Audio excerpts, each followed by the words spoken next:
This video is about our 2-day sightseeing drive across Florida to Port Everglades and our hotel overnight stay in Fort Lauderdale before cruise day.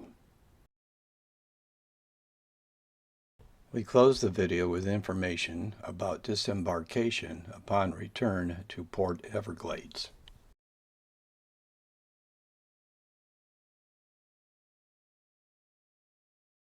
We have traveled by automobile over the interstate highways in Florida so often that for this cruise we wanted a change from the hours of riding along 4 and 6 or more lanes of interstate highways with the usual rest stops, although Florida has nice rest stops, and easy on-off gas stations and fast food.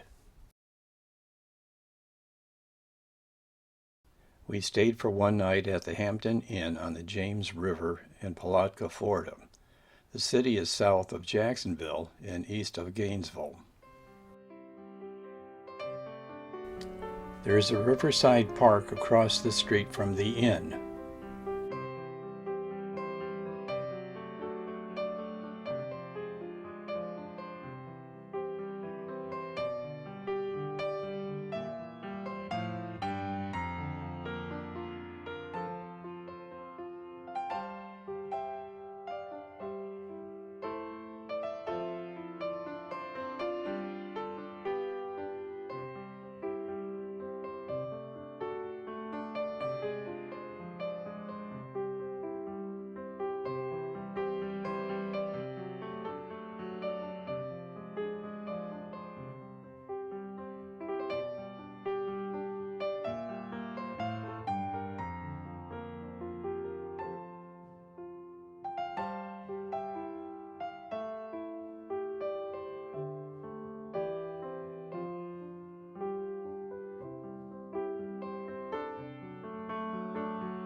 The following photos were taken within short and easy walking distance from the Hampton Inn.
The next morning, heading south on Route 17, we stopped at Blue Springs State Park near Orange City, Florida, hoping to see manatees.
We stayed at the Hampton Inn on 12th Avenue West in Fort Lauderdale. We had a one-night stay and cruise parking package. Parking was on the Hampton Inn parking lot. Our stay and park package did not include shuttle to and from Port Everglades. However, there is a shuttle service kiosk in the lobby of the Hampton Inn. On the morning of the cruise, there were shuttle people in the lobby assisting cruisers with information and about the shuttle schedules and helping with baggage loading. The shuttle cost was more than our lift. If you are not comfortable with the last-minute calling of a Lyft, Uber, or taxi, the shuttle service is worth peace of mind. Our Lyft ride for 2 people with luggage was $15.99 plus tip. The Hampton Inn is in an easy on and off location near Interstate 95. Across the street from the Hampton Inn is a shopping plaza with a Big Lots store, a drugstore, a Winn-Dixie, and some restaurants. We did not go into any of the restaurants. Out on the corner of 12th and Marina, look for a McDonald's. It's in walking distance of the Hampton Inn. From the Hampton Inn, the distance to the port is about 4 miles. It may take 15 minutes or more to get there depending on traffic and road construction. These are Muscovy ducks who live in the nearby retention pond. They will approach the lobby doorway and look in, but they will not go inside.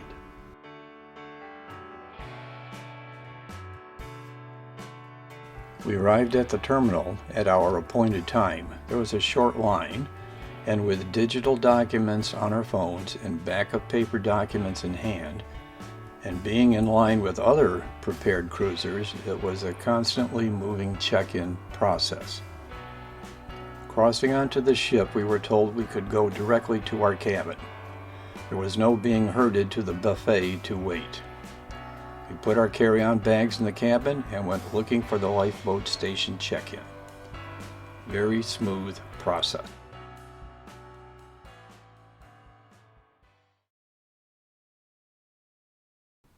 Information about Port Everglades disembarkation was available in digital form and paper.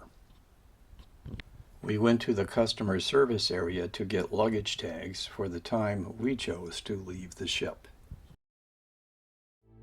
We returned to Port Everglades in the early morning, just before sunrise.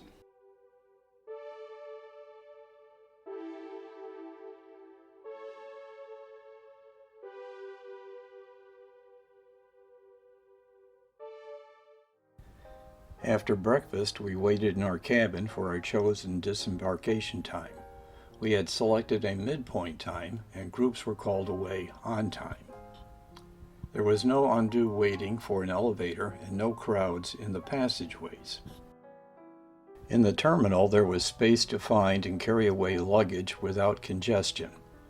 Also, it seemed that the passengers and porters understood the process and kept things moving and out of each other's way.